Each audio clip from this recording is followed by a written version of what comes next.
इस वक्त ईरान में तेहरान से कोई 300 किलोमीटर दूर एक शहर है राश्त, वहाँ पे खड़ा हूँ।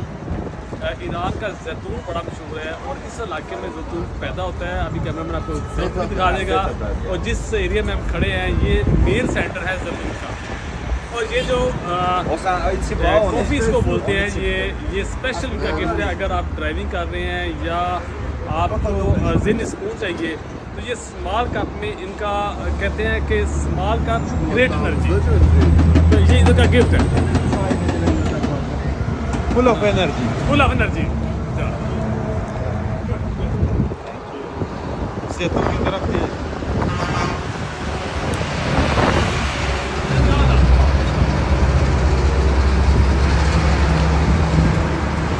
I'm loving it. I'm loving it.